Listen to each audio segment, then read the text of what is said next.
Tai labas vakaras, kas jungiatės dabar, prisijungsite vėliau į šitos laidos transliaciją, gyvą pasidalinimą. Dabar jums patogiu metu, kai šitas įrašas bus čia, tiek mano asmeninėme profilyje, tiek Širdies erdvės puslapyje ir kiek vėliau dar atsiras ir YouTube'ės kanale, kad jeigu kažkurią temą norėsite pasigilinti, pakartotinai pažiūrėti, tai visada bus galimybė atsisukti ir išgirsti šitą informaciją. Tai vat ir kaip ir kas antrą ketvirtadienį, kaip visada stengiuosi, kiek išeina transliuoti ir dalintis su jumis vėl čia laidelė kaip klausimas, atsakymas ir praktika. Tai kaip kyla klausimas koks nors apie energijas, atsakymas, paaiškinimas, kaip aš tą suvokiu, kaip tą matau ir kaip tą praktiškai galima pritaikyti. Nes kartais, kad ir kokie tie kasdieniniai dalykai mūsų supa ir kartais paprastai tai atrodo, bet labai dažnai viskas siejasi tiesiog su energijom, tik ne visada tenka tai įžvelgti, pastebėti, bet kai pastebim, tai gerai pasimato, kaip tai veikia, kaip funkcionuoja, kaip gražus yra tų energijų mechanizmas. Kažkaip, aišku, mechanizmas, tas žodis nelabai tinka, daugiau tiktų sakyti, ta tokia graži energijų visa ta sąmonė ir mes esame tame ir ar mes einame su tėkme, ar kaip tik priešinamės ir kaip tas paskui atsiliepia mūsų santykiuose, bendravime, mūsų kūryboje ir visame kame. Tai vat, ir nuo tos įžangos noriu pereiti prie šio vakaro temos. Klausimo yra, kaip mus augina beviltiškos situacijos. Ką visą tą nori pasakyti per tas beviltiškas situacijas, kam jas reikalingas, kodėl mes į jas įpuolam ir atrodo, kam jų tiek reikia ir kodėl jos čia dabar mus taip kankina. O jos nekankintų, jeigu mes suprastume, kodėl jos kyla ir kodėl jos yra tos beviltiškos situacijos. Jau tikrai tikiu, kad daugelis žmonių einančių to sąmoningumo keliu jau yra patys pastebėjo, ar tai išgirdo, sužinojo, kaip tos tokios beviltiškos gyvenimo situacijos, kurios atrodo tokios skausmingos, jos pasidaro didžiausios gyvenimo mokytojos arba tos vietos, kurios labiausiai mus išveda ir kažkaip užaugina, kažką naujo išmokina. Bet vis tiek tenka jas pereiti ir tik tais ta mūsų ta vidinė būsena, vidinė reakcija mums tai padeda arba lengviau, paprasčiau praeiti, arba kartais daugiau pastangų tenka įdėti jas praeiti. Tai va, tai gerai. Tai dabar apie beviltiškas tas situacijas. Kiek man teko stebėti ir pastebėti, tai egzistuoja dviejų rūšių tokios beviltiškos situacijos. Tai vienos, kurios augina mūsų energetiką, mūsų energiją plečiantis, mus išplečiant, plečiant mūsų sąmoningumą, plečiant mūsų energetinį lauką. Ir antros situacijos, kurios leidžia mums panerti į mūsų vidinį gylį, susijungiant su mūsų vidiniu kanalu, vidiniu šaltiniu. Tai aš dabar jas jums labai gražiai papasakosiu ir paaiškinsiu su gyvenimiškais pavyzdžiais ir tikiu, galbūt pastebėsit, kad ir jūsų gyvenime kažkas panašaus yra įvykę arba vyksta ir tiesiog bus galima atskirti, kas ir kaip čia veikia. Tai va, tai dabar beviltiškos situacijos, tos, kurios augina, yra tos, kurios, pradėsiu nuo tų, kurios mus išplečia mūsų požiūrį, mūsų sąmonę, mūsų sąmoningumą, mūsų tą, tokį, perjaustą situacijas, mūsų lauką ir energijos. Tai va, tai dažniausiai jos būna, tokios, kurios mums neduoda tai, ko mes norim, arba atima iš mūsų tai, ką mes turim. Tai va, tai kaip pavyzdys. Ne per seniausiai teko bendrauti su viena nuostabia moterim, kuri pasakojo, jog baigusi mokyklą jinai bandė įstoti į mediciną, nes širdimi jautė, kad turi padėti žmonėm. Ir to labiau šeimoje turėjo artimųjų, kas dirbo su medicina. Tai jai buvo natūralu, kad jinai taip pat taps daktarė ir tai padės žmonėms. Bet jinai neįstojo į tą specialybę ir verkdama grįžo namo, kad nepateko ten, kur norėjo, nors širdis jautė, kad jinai turi dirbti su medicinos srityje. Ir paskui ten kažkaip laviravosi, kažką ten mokėsi panašaus, kažką pradėjo dirbti, bet taip gyvenimas susidėliojo, taip jai atvėrė, kad paskui jinai vis tik netapo ta daktarė, bet jinai tapo medicinos centro vadovė, direktorė ir ten per taip, tokiu išsiplėtimu jinai ir tuo metu pradėjo padėti žmonėms. Ir negana to, jie ėmė dalyvauti labdaros veiklose, padėti kitaip žmonėms, padėti organizuoti jiems paramas, kam ko trūksta, organizuoti kažkokius visuomeninius ten renginius ir taip toliau, kur yra koks trūkumas ten ligonėms, vieniems, kitiems padėti ir taip toliau. Ir netgi gavo vienais metais kaip miesto žmogaus apdovanojimą. Tai va, ir mes su jie kalbėjom ir sakau, jeigu jūs būtumėte įstojusi tada į tą savo, taip atrodė, svajonių specialybę, bet jūs būtumėte tada galėjusi padėti tik labai koncentruotam tam skaičiui žmonių, kas ateina gydytis, kas dar kažko tai. O jos tas širdies šaukimas, jisai jautė, kad turi su medicina padėti. Ir jos vidinės savybės ir jos ta vidinė galia, jinai buvo skirta daug platesniam mastui. Ir dėl to, kaip ir neleido to vietoj studijuoti, o pakvietė truputėlį eiti kitų kelių ir tapti daug didesnio, tarkim, dalyko, dalimi, kur jinai galėjo daug daugiau žmonių padėti, nes jos buvo tokia vidinė paskirtis, vidinė galia, per daug toksai, kaip sakau, išsiplėtimas įvyko per tai ir kad jinai vis tiek vienas dalykas, nors ir nepataikė į tą specialybę, bet vis tiek širdis jautė, kad su medicina turi būti susiję ir liko ištikima tam pašaukimui ir padėjo žmonėms per mediciną, bet kitais visai būdais ir gavo labai nuostabų visuomenės pripažinimą. Tai va. Tai šitoj vietoj jinai tikrai labai yra energetiškai tokia stipri asmenybė ir tikrai tas žmogus, kuris yra,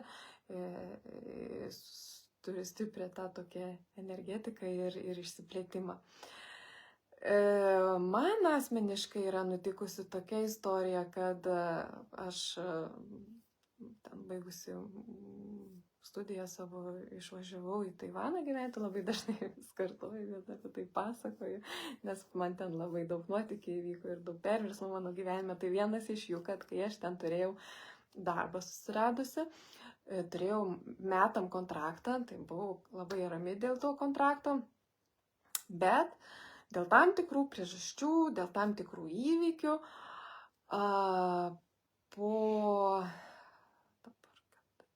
čia kažkur po poros mėnesių mane atleido iš ten. Tiesiog taip atleido ir pasakė, kad viskas, kad aš nebeateičiau į tą darbą ir aš išėjau į tą gatvę, žinot, ir aš tada kaip ir Buvau viena, visiškai viena, be artimųjų, be draugų, likau be darbo, be pajamų šaltinio, dar kas su kažkiek santaupų. Ir galvojau, tai ką dabar man daryti? Ar man pirkti tą atgalinį bilietą į Lietuvą? Ar dar čia kažką bandyti daryti? Ir tuo metu nusprendžiau, kad tiek tos, pabandysiu. Pabandysiu ir su vienu savo pažįstamu ten pradėjom verslauti, bet verslauti tai nuo nulio neturėjau aš nei darbo jokio normalaus, nei pajamų, nei nieko. Ir tų pajamų neturėjau, kokius ten 7 gal mėnesius.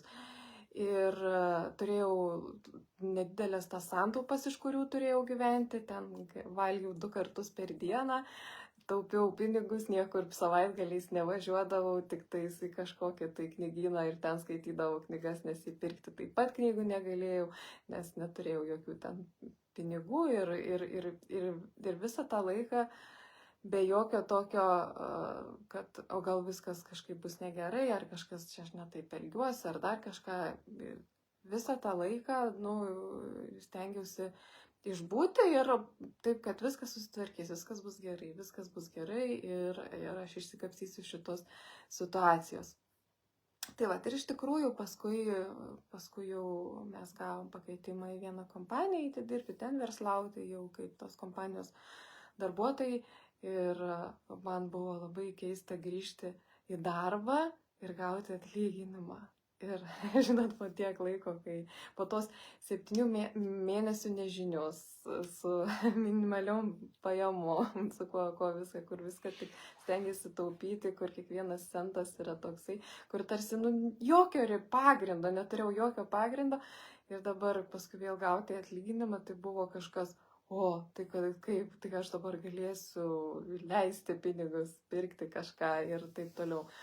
Tai ta situacija irgi išplėtė ten mano tą tokį sąmoningumą tuo metu tom, kad nėra iš tikrųjų nieko, ką dabar atimtų, kad iš manęs, bet tą tokią materiją, ar ne, tą tokį pagrindą, bet tas pagrindas nėra tas išorinis, jis nėra tas, kurio negalima būtų išspręsti.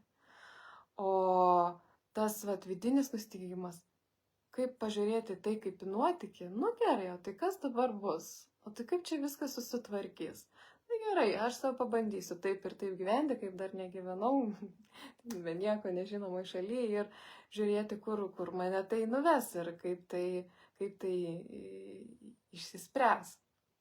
Ir visą laiką viskas kažkaip išsisprendžia ir tikrai paskui dar geriau ir dar smagiau ir paskui net galvoju, ačiū Dievui, kad ten iš mane iš ten atleido ir man ir gimė dar genialių minčių, ką toliau daryti, nors tikrai buvo toks jausmas, kad man dabar šakės, o dabar tai prisidirbau. Tai va, iš tikrųjų buvo tas jausmas, bet išbuvau ir dabar toksai, tokia yra ta vidinė, kad vidinis toksai, kad tame, kaip dabar čia išsireiškusi, kad viską mesti ir palikti, man tai jau nebebaisu. Man dabar yra didesnė užduotis sukurti ir kuo ilgiau tą išlaikyti, nes viską ir palikti ir be nieko būti aš jau buvau ir dabar mokausi, kaip viską, tą, ką kitą susikūriau nuo nulio, kaip tą išauginti. Tai va, tai tokios situacijos, jos, kaip sakau, kai kartais arba kai viską atima, arba kai neduoda to, ko norim, jos paskui išsisprendžia, kur atrodo beviltiška ar ne, išsisprendžia į kažką dar įdomiau, dar geriau, kur mes net nebūtume sugalvoję realiai, kad taip gali būti, kad Mano draugė viena pažįstamas dar pasakiusi, jeigu net nesusvajotum, kad tai gali įvykti. Ir tas yra labai smagu ir tai augina mus išoriškai. Tai vat, apie tas energijas išorinės, dabar apie vidinį gilį, apie savo vidinį kanalą, kada mūsų vidinis kanalas su mūsų vidumi stiprėja. Kokios tos beviltiškos situacijos, kada mūsų vidus stiprėja. Tai tos beviltiškos situacijos, kai vienos iš jų tokios, kai neprisišaukiam pagalbos ir turim išspręsti patys kažką, kas kai įvyksta. Tokios labai augina ir augina tos situacijos, kuriuose mes sugebam ir noriai savo norų pasiduodam nežiniai, pasiduodam nežinomybei. Aš labai mėgstu šitą praktiką, mėgstu ją praktikuoti ypatingai savo darbe. Viename iš savo darbų, tai kai konsultuoju žmonės ir man ne visada, bet tikrai dažnokai būna tokių atvejų. Dabar neseniai buvo prieš keletą dienų, kai, žinot, kreipiasi žmogus, nors ateina vis tiek į konsultacijas su noro, kad kažkiek pagelbėtume, padėtume išspręsti ten situaciją, rastume išeitį arba rastume kas ne taip ir tada pakreiptume. Ir, žinot, tikrai būna taip, kad ateina žmogus pas mane, jisai man pasakojasi, kas yra pas jį negerai, kas yra netvarkoj, pasakojasi nuoširdžiai. Ir aš klausau jo ir aš klausau ir aš galvoju, kai jis baigs kalbėti, aš nežinau, ką jam pasakyti, nes aš nežinau, kaip jam padėti. Atrodo, jo situacija tokia kebli, o man viduje yra toksai beviltiškumas, kad jisai taip laukdamas kažkokios paramos arba tikėdamasis kažkaip iš to išeiti, kreipiasi mane ir dabar aš nežinau, ką jam pasakyti. Ir jisai jau tuoj baigs kalbėti ir nežinau, ką teks pasakyti. Tai vat, ir tuo metu, kai man pasidaro va taip vidinis toks beviltiškumas apima, kai žmogus baigia kalbėti, aš tada tiesiai šviesiai pasakau, kad aš nežinau, kaip jums padėti. Ir tas toks nuoširdus mano prisipažinimas, tas nusiėmimas gal tokios gelbėtojos arba visažinės kaukės, tada įvyksta toksai trumpas sujungimas viduj ir po keletos minučių ateina atsakymas.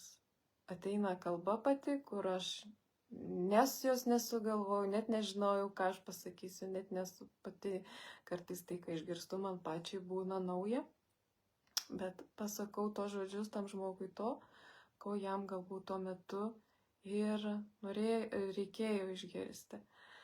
Ir vat būna tų tokių, vat sakau, vidinių tų tokių situacijų, bet jeigu aš jomis bandau ar bandyčiau priešintis, kad, aš pakalbėsiu, aš pasakysiu, dabar tai jau tikrai kaip aš čia jau žinau, viską ten uždaro viduj. Viską uždaro dėl paprasčiausio to subtilaus ego pojūčio, kad, čia aš jau kiek dirbu metų ir kaip čia, viskas man pažįstama.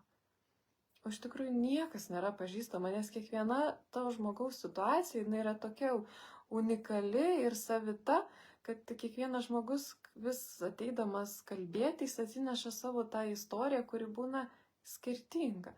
Tos, taip, situacijos gal būna panašios kažkiek, gal taip, visada eina tos pačios sritis, kur kažkaip reikia spręsti. Bet raktas, kaip tą išspręsti, tas rebusas arba kaip ten tas raktelis suvaikšto, tai juk pas kiekvieną yra ta spyna skirtinga. Ir jeigu mes tuo pačiu raktu bandysim atrakinėti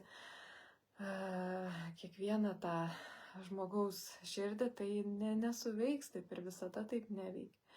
Dėl to tas iš pat pradžių atrodo toks beviltiškumas, kaip, aš nežinau, kaip turi būti, aš nežinau, kaip bus. Jisai tada, tas nuoširdus leidžia taip mums viduj, viskas, aš nežinau, atsipalaiduoti, ar ne?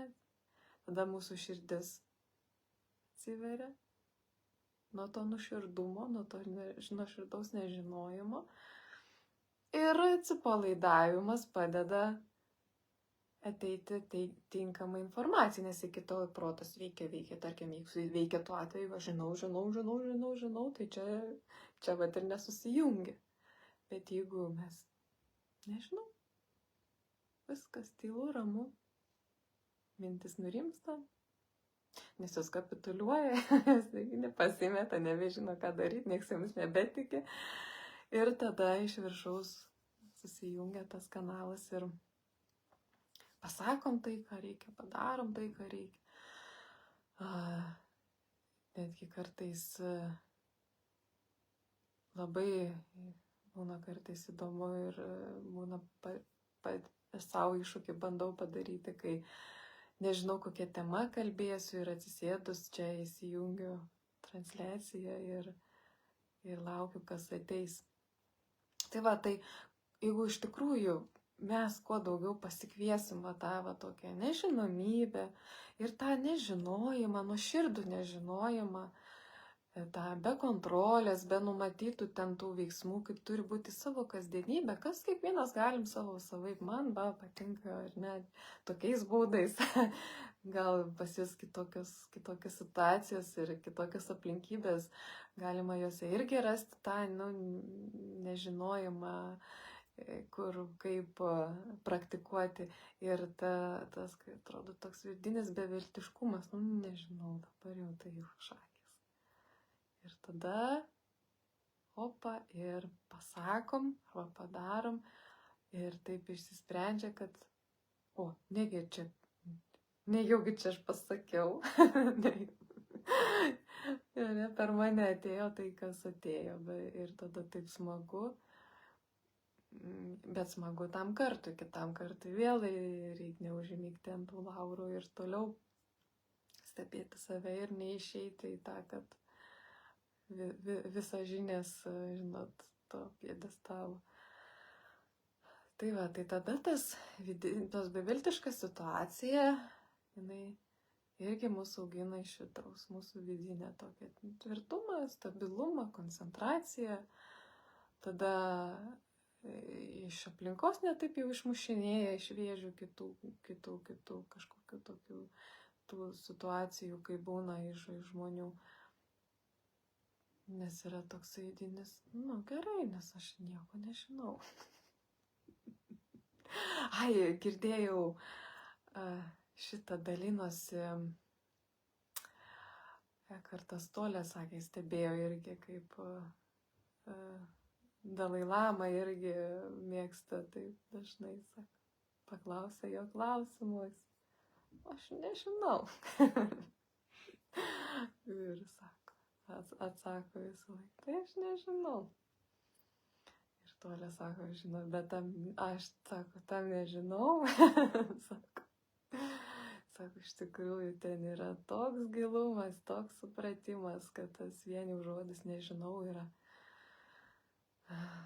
gilus ir prasmingas. Tai irgi yra praktika, kurią galima praktikuoti. Nežinau, man viduj beviltiška. Ir atsipalaiduoja vidus tada nuo kažkokių tai atsakomybių, prisikauptų kažkokių lūkesčių, nuo kažkokių netikrų savo sukurtų kaukių, kaip turi būti, kai viskas vyksta. Ir tada pasileidžia natūralumas. Tas natūralumas būna pats geriausias, kas gali tuo metu įvykti. Tai va. Tai linkiu Jums kuo gražiausiai pasibaigiančių tų beviltiškų situacijų, kurias va taip gražiai išsisprendžia. Tikiu, kad yra, teko būti, patirti. Kviečiu papraktikuoti tą nežinomybę, jaustis patogiai beviltiškume. Ir pamatysit, kaip tai augina ir kaip tai yra smagu. Iš tikrųjų, smagu yra. Smagu yra, kai stresas tampa nuotykis. Padarykim stresą nuotykiu. Tai va, to visiems nuoširdžiai linkiu šitam pasaulyje. Jums taip pat. Tikriausiai, kas žiūrit, dėkoju, kas rašot, komentuojat, dėkojat, gera jūs jausti, gera su jumis dalintis. Tai va, tai tiek šiam kartui ir iki kitų gražių susitikimų jau kitą savaitę. Iki.